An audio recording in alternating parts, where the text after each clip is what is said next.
šķībās, ja es zinu, ka ir gaisa spilventiņi, un man tas spilventiņš pārplīst. Un viņas kļūst drusciņi mīkstāks, un tātad reāli arī var būt iespēja pastāvēt iestēju, kad piedzen kājas, un tad arī šis soļojums var beigties. Mūsu trešais soļotājs 50 km Uģis Brūvelis bija aizbraucis uz pilsētu un nopircis 2 jaunas soļošanas šķības. Es tās šķības ieraudzīju, novērtēju, un man viņas ļoti patika. Es uzvilku, paprovēju, un es teicu, Uģi, aizdod man lūdzu uz olimpiādu šķības. Viņš teica, nē, nedošu, es pats ar viņām iešu. Es teicu, Uģi, nu, aizdod. Viņš izdomāja, ka ies tomēr ar vecajām, aizdeva man šķības, un tajā pašā brīdī viņš teica, ja tu labi nostoļos, nē, viņš neteica, ja tu, viņš teica, no prēmijas 2% manējie.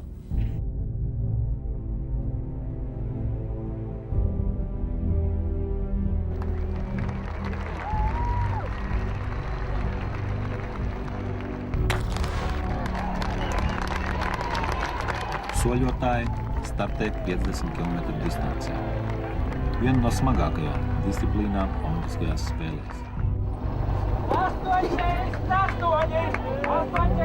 Latvieši trasē turas braši. Aigar nevien ārā!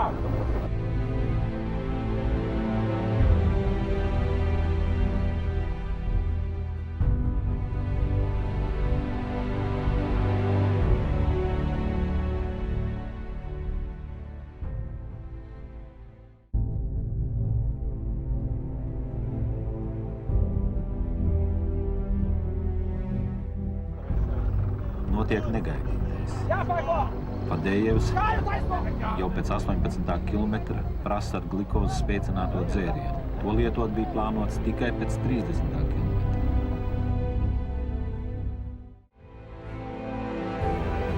Komandā satraukums. Vai tiešām tas ir beigu sākums?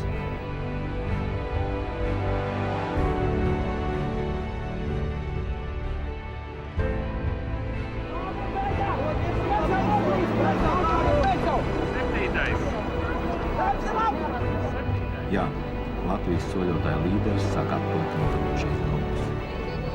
Kritisks brīdis arī trenerim Aivaram Rundiniekam. Drausmīgi ātri. Drausmīgi ātri. Es nedomāju, ka tik ātri ies.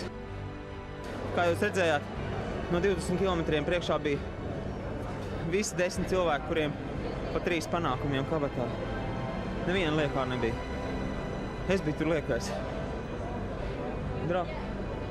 Es neticēju īstenībā, es vienu brīdi neticēju, ka es to izdarīšu.